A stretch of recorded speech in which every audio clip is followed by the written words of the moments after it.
Retired life is treating Cowboys legend Tony Romo well.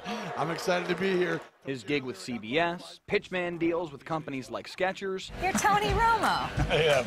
You still gotta lose the belt. And events like he had recently, greeted by dozens of fans who hung on his every word as we talked about a myriad of topics. From former teammate Des Bryant. I still think Des Bryant is an outstanding football player, and I think, you know, if he goes to the right place, I think you're going to see that this year. To Dak Prescott. I think he's going to do good. To how hard it was to walk away from the game. Over the last year or two, the game had gotten a lot easier.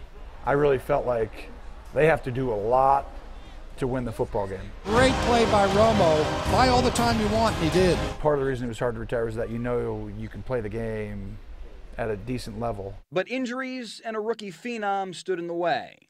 Retirement, though, has opened many doors for Romo. Perhaps most notably to spend even more time with his three boys, Hawk, Rivers, and almost one-year-old Jones, who just had quite the milestone. He actually took his first steps yesterday, so that was pretty fun. There you go. Yeah. All right. So we had a big night last night. And with Hawk and Rivers, it's playtime all the time. You're almost molding them, like yourself a little bit.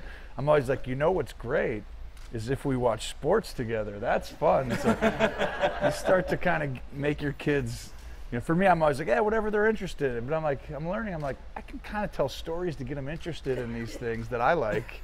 And then we'll kind of do them together, but it's kind of selfish, but yet we're doing it together.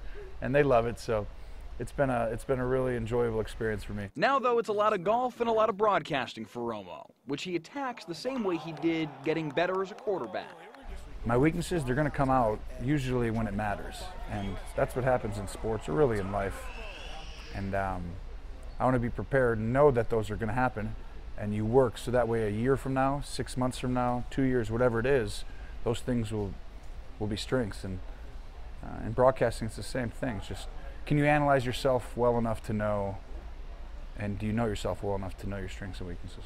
Of course, the most popular question of the evening came courtesy of a fan in the Q&A session.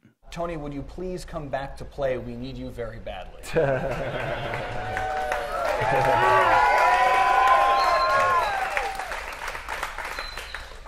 Okay. The door still cracked open just a hair. Mike Leslie, Channel 8 Sports, Dallas.